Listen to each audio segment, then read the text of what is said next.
Ова е депонијата на ѓубрето, создадено од индивидуалните домакинства и работните организации на градот Скопје. Овде годишно се депонираат околу 200.000 тони или секојдневно се довезуваат околу 480.000 килограми ѓубре, а тоа е 1 килограм дневно по жител.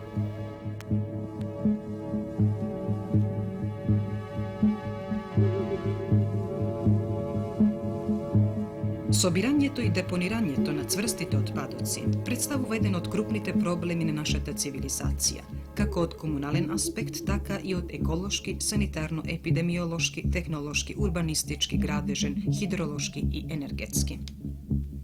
Зголемувањето на бројот на жителите, урбанизацијата и индустриализацијата директно влијаат врз порастот и потрошувачката од сите видови и како последица на тоа имаме зголемување на цврстите отпадоци, кои поради својата екзистенција да ги собираме, да ги однесеме и да ги преработуваме на начини кои треба да ги задоволат пред се санитарните услови, а потоа техничко-економските и другите се тесно поврзани со заштитата на човековата околина. Најголема опасност представува ѓубрето кога неконтролирано се фрла, како што е најчесто во практиката. Во ѓубришта, депонии, каде што доаѓа до загадување на сите физички фактори на човековата околина, а особено водите и тоа површинските, уште повеќе подземните. Ѓубриштата представуваат директна опасност и за здравјето на луѓето, бидејќи преку нив се движат луѓе, а и разни животни кои можат да ги пренесат разните заразни болести. Другар Карапетров, кој ви ја определи локацијата за ова депонија, што ја гледавме до сега на нашите снимки? Па, локацијата за депонирање на индустријскиот смет и сметот од домакинствата на подрачјето на град Скопје е утврдена од тогашниот секретаријат за комунални работи и урбанизам при град Скопје, а сегашниот комитет за комунални работи и сообраќај. Таа локација е утврдена со соодветно решение, во кој што се, ова е тоа, мислам, решение, во кој што се утврдени основните предуслови за санитарното депонирање на ѓубрето од подрачјето на град Скопје. Санитарните предуслови за санитарно депонирање на ѓубрето од подрачјето на град Скопје, оваа депонија ги нема. Таа е времена депонија. Претежно се користи локација која што е своевремено се користела за градежен материјал, за шљуна, вадење на шљунак, за изградба на град Скопје. Покрај река, покрај голема вода. Да, таа е покрај река и има услови за да дојде до загадување на како подземните води, така и водите на реката Вардар. Меѓутоа, како времена локација се користи во сегашни услови, а се размислува и има соодветна студија за нова и трајна депонија. Депониите воопшто, особено ова како најголема депонија, има проблем со луѓето кои, барајќи отпад кој може да биде користен, се изложуваат на зарази, па според тоа да можат и да ја пренесуваат таа зараза. Тука гледаме мноштво луѓе, животни, домашни животни, добиток по депониите. Каков е овој проблем и како вие го разрешувате да ги отклоните овие појави? Па, во рамките на овие минимум предуслови што ги имаме за депонирање на ѓубрето во оваа депонија, ние настојуваме да преку соодветна служба, чуварска служба, која што работи нон-стоп овдека во овој предел на депонијата, да ги отстрануваме, односно да не дозволуваме присуство на граѓани, како што и самите гледате, да не се создаде услови за да тие евентуално некоја заразна болест ја пренесат. Меѓутоа и покрај нашите напори тешки се, нема можности за една целосно такво обезбедување од вакви можности за пренесување на болести, а има услови за евентуални болести или зарази, епидемии да се јават. Морфолошкиот состав на ѓубрето што се носи во депониите во текот на годината е различен. Во ѓубрето има се, Најмногу се застапени хартијата, пластиката, текстилот, кожата, гумата, органските материи, згурата, пепелот, металите, стаклото и една голема група отпадоци, што учествува со околу 40% од вкупното количество ѓубре, во кое има се и сешто.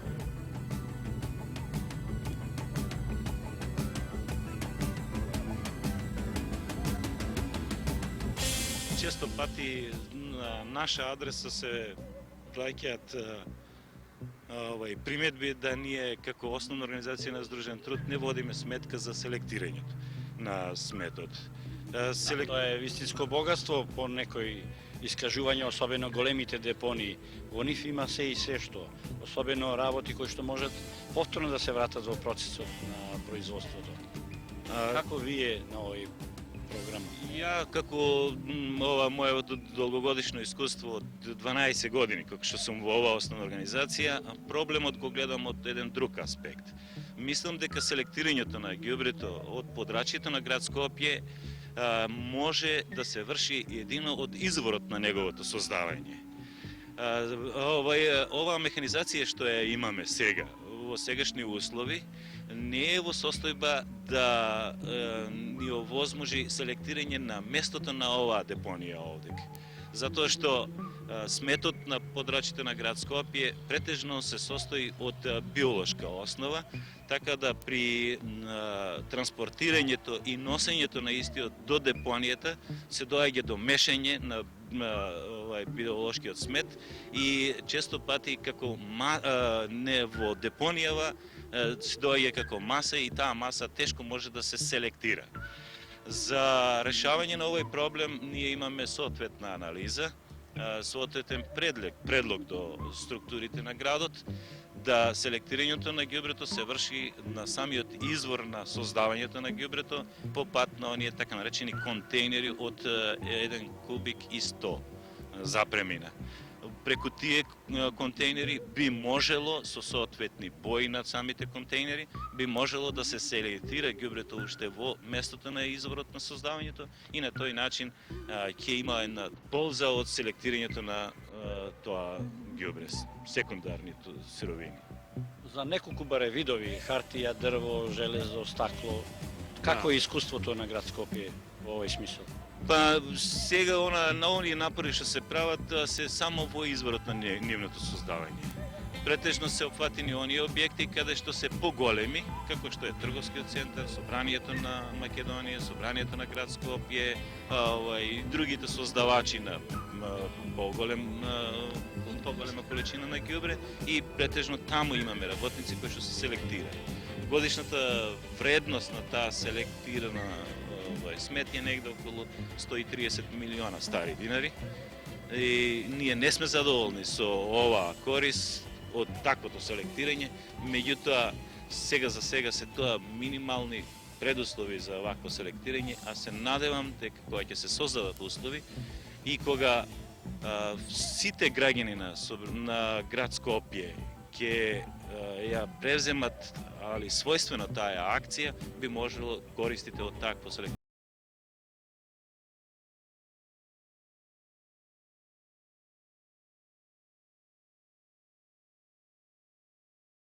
Фракции на отпадоци.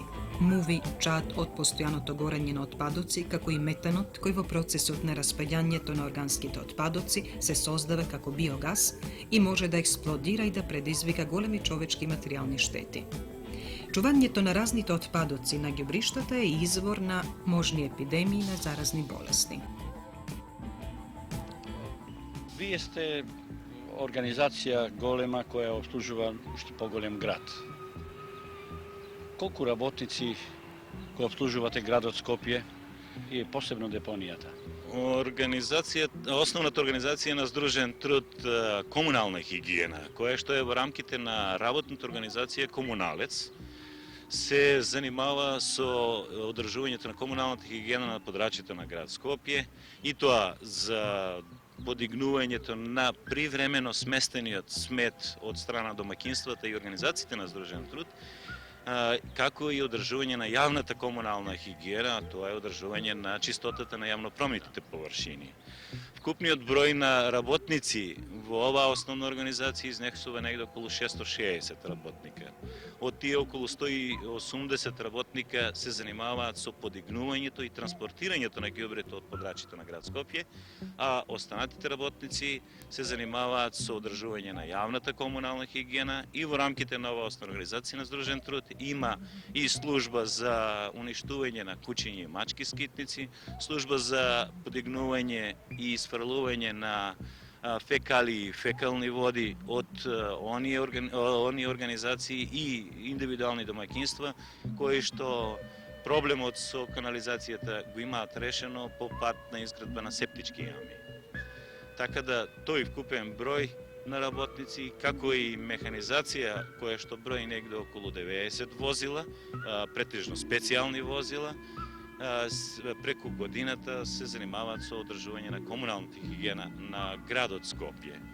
Комуналната хигиена се одржува по пат на однад пред утврдена програма, така наречен оперативен план, кој што оперативен план се усвојува од страна на сите општински собранија при град Скопје и собранието на град Скопје, а по претходна консултација и мислења од местните заедници, од сите структури во градот, и на тој начин се утврдува динамиката и нашите обврски, односно обврските на нашите корисници во тој оперативен план. Од 29 комунални организации во Социјалистичка република Македонија за собирање и депонирање на сметот, само 4 имаат постојни работници кои се грижат за депониите. Најчесто тие се оддалечени од градовите од 3 до 7 километри, а некои се на дофат на градовите.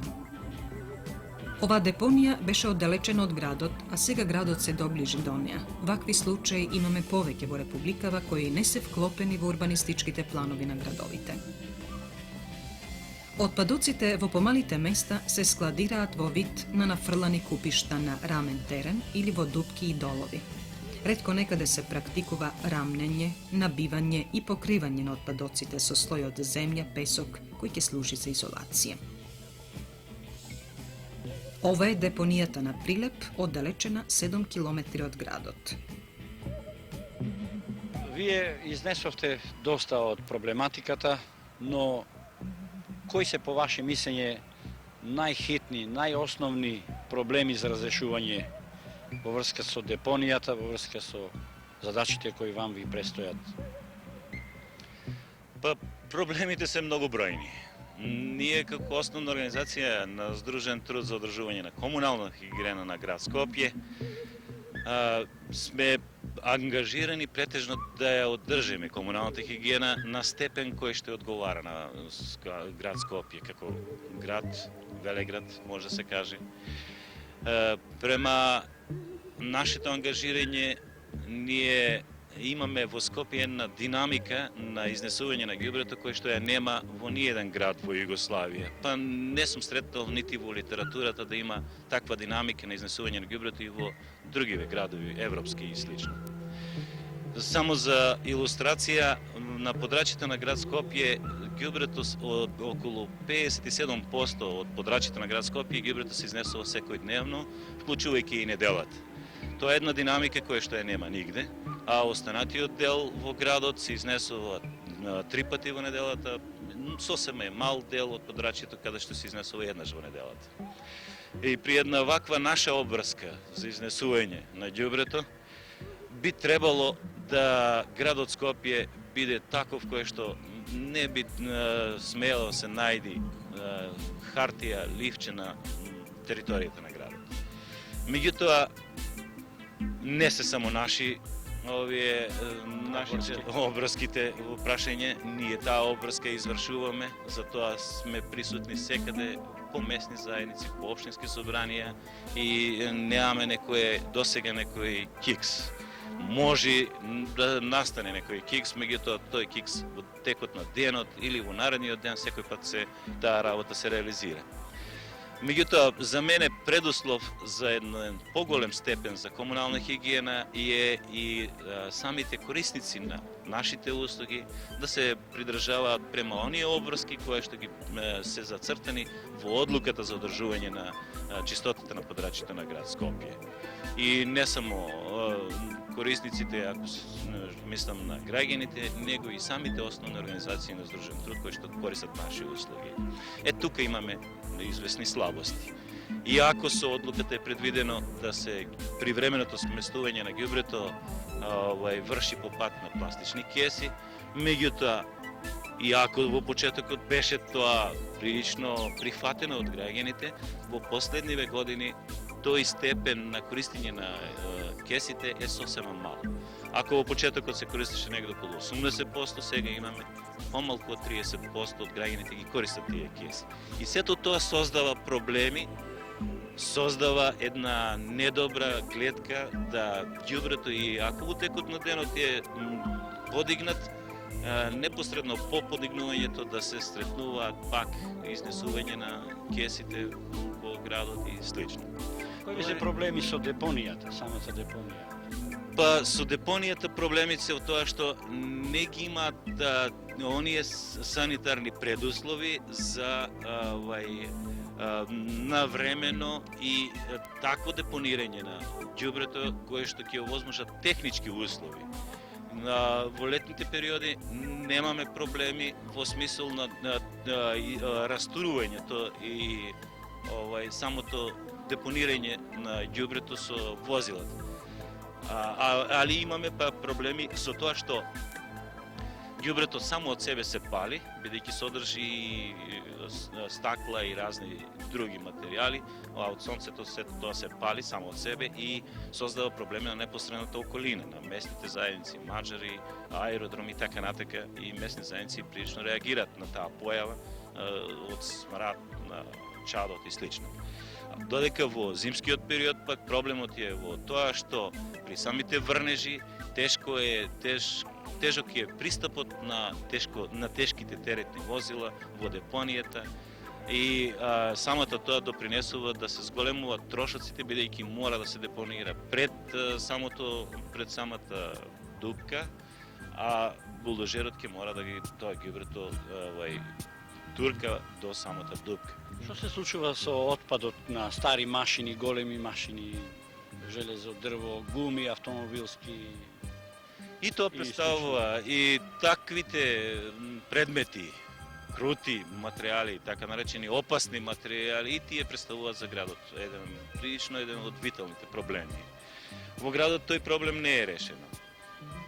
Често пати сме сведоци да ги видиме, да видиме присуството на одредени стари возила, паркирани без собственик, паркирани до било кое место на јавноправните површини. Исто така сведоци сме и општа е појава да старо прегреано моторно масло да се фрла во канализацијата, тоа создава посебни проблеми за основна организација водовод и канализација. Па има и други предмети, стари предмети кај домаќинствата кои што шпорет и разни други автомобилските гуми, посебен автомобилски гуми и слично, кои што се фрлаат на подрачјето и го укрнува угледот на комуналната хигиена во градот, ги девалвира напорите на ова наша основна организација комунална хигиена во праксата, а од друга страна и не е тоа ни наш, нити интересот на градот. Мислам дека на овој проблем ќе треба едно поголемо внимание, посебно од граѓаните, од самите местни заедници на град Скопје и во тој смисол со целосното ангажирање на сите субјекти би се постигнало далеку поголеми резултати. Па, во овој смисол, оваа основна организација на Сдружен труд има предвидено со оперативните програми соодветни термини во кои периоди да се сметот изфрла таквиот смет, тој не е смет, да се изфрла, а тоа се април месец, месец на хигиената и октомври месец. Меѓутоа, за жал, секој пат сме сведоци на присуство на такви опасни материјали на подрачјето на град Скопје и ќе мора да се води сметка да овој проблем во иднина се реши. Отлика на големите градови е да дневно изфрлаат голема количина на домашен, па би рекол индустријски смет. Таа количина во Скопје имавте прилика сигурно од представниците на организацијата Сдружител од комунална хигиена да знаете, се движи негде околу 1500 кубика. Потоа важно е составот на комуналниот отпадок. Тука знаеме дека имаме од органско и неорганско потекло. Она што значи ѓубре, просто речено, тоа е од домаќинствата, дел од индустријата, е исклучиво велам дел затоа што хемиската индустрија не е во овој состав на овој комплекс обработена. Тоа се посебни депонии. Тоа се посебни депонии и тие депонии бараат посебен третман на самиот отпадок, бидејќи станува збор за опасни материјали по животот и на луѓето, а не да зборуваме за загадување на почвата, воздухот и така натаму. Потоа би спомнал, важно е да се знае и попратните појави на самата депонија. Тие се евидентни, видливи од сите нас, а посебно од граѓаните кои што живеат во најнепосредна близина на сегашната депонија. Тука е во прв ред непријатната миризба, пожарите. Филтратот, това е материја која што во моментов ние не ја осеќаме. А од испитувањата што какви такви ги спроведовме во Скопје, видовме дека подземните води во реонот Долно Лисче веќе се загадени од овој така наречен филтрат, кој практично представува отпадок од органските материи и од оние атмосферски води што паднат на самата. Имајќи ги во предвид овие елементи, ние детално пристапивме кон избор на локацијата. И изборот на оваа локација на која што сега се наоѓаме требаше да помине доста долго време, туку рече негде околу година дена, па да се одлучивме на оваа депонија. Локацијата мора да ги задоволува следните услови. Прво, да биде во непосредна близина на градот, да не бидат големи експлоатационите трошоци. Потоа, треба да биде поставена на место каде што не доаѓа до загадување на населеното место. Во конкретен случај тоа е еден од предностите на оваа депонија. Друго, да не се загадува почвата, а посебно не се загадуваат подземните води. Значи погоден микрорелјеф.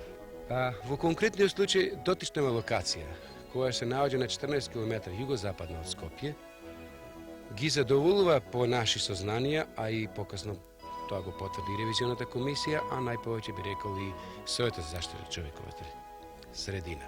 Нова локација практично се извршија сите потребни испитувања, почнувајќи од ружата на ветрови, која што е многу поволна, потоа од геолошките, хидрогеолошките и други испитувања на самиот терен на дотична локација. Но околу локацијата мислам дека стана збор, јас би повеќе го објаснил техничкото решение на новата санитарна депонија која планираме да се изгради. Техничкото решение се базира на најпрви на начинот и третманот на третирање на домашниот смет. Има повеќе методи на третирање, преку санитарно депонирање, дробење, рециклажа, спалување. Ние како град од многу бројни други причини, што се спомнати во елаборатот, се одлучивме на најважното, а тоа е према условите, односно материјалните можности и економичност во одржување на дотечната депонија, нова локација која е во непосредна близина на Скопје по методот на санитарно депонирање. Што значи тоа? Методот на санитарно депонирање практично е донесување на сиот комунален отпаден материјал на ова овде место, неселектиран, бидејќи селекцијата по овој метод треба да се изврши на местото на создравањето на домашниот свет.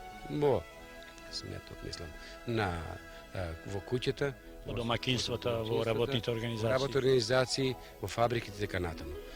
Така донесениот тој комунален отпаден материјал преку помошниот пат и преку 3 пристапна пата се депонира сметот на самото место, потоа се прекрива со инертен материјал од самото место, како и од оној материјал отпадок што ќе се донесе од градот, преку помошните возила на комунална хигиена, се набива со специјални машини, бомак, вибровалци и друго, за да потоа се на самото место направат инсталации за прихваќање на гасовите и за прихват на така наречениот филтрат, оној најопасен материјал за подземните води, односно општо за водата и за почвата. Према предвидувањето до 2020 година се зафаќа простор од околу 20 хектари, со тоа да можеме и дополнително дел од 20 хектари за наредниот период, воколку не дојдеме до сознание дека треба друг метод, кој што се темели на економската моќ на градот, односно во конкретен случај Скопје. Значи, долгорочна програма то радува. Доскоро не се знаело колку драгоцени суровини неопходни за преработувачката индустрија се кријат во овие илјадници тони навидом бескорисен и неупотреблив цврст отпад. Денес, со се поголемото осиромашување на енергетските извори и суровини, користењето на цврстите отпадоци за нивното враќање во производниот циклус, познато како рециклирање, е императив на развојот. Во цврстите отпадоци што се фрлаат во депониите и сметовите, стручњаците пронајдоа богат мадем рудник за секундарни суровини.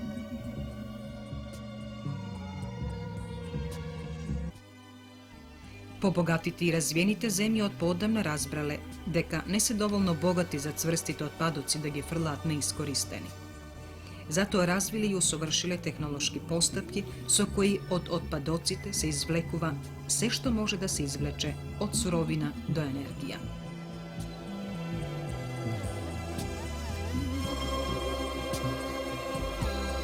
Постои ли можност за рециклирање на овој материјал, за повторно враќање на отпадот во процесот на производството? При овој метод на санитарно депонирање, рециклирањето е избегнато, значи све што ќе се донесе фактично ќе се уништи. А за да тоа не се направи, бидејќи методот на рециклажа, како што начелно е завземен став во Југославија дека треба да се применува, има доста добри страни, меѓутоа почнете вложувања при овој метод се огромни. Да спомнам само со примерот во Белград. За М600, модел 600 тона на ден, потребни се средства над 200 милиарди динара во моментов. А ние сакаме да отпочнеме со негде во 81 година кога се прави овие пресметки со 2 милиарди, а сега веќе дојде на 8 милиарди за прва фаза на овој метод. Никогаш не е касно да се и на оваа локација, односно на некоја поблиску до Скопје, примени методот на рециклажа, меѓутоа се потребни доста средства. Ние идеме кон тоа да го решиме проблемот со помалку средства, онолку колку што има. Прво да се заштитиме, а потоа и да ги користиме како секундарни сировини. Точно, прво да се заштитиме, она што сега го имаме поред Вардар е недозволено и тоа е неминовност и мислам дека општествено-политичката заедница го има соглед на тој проблем и се чека само момент, начин како да се тој што побрзо реши и да се пристапи кон фазна искрата.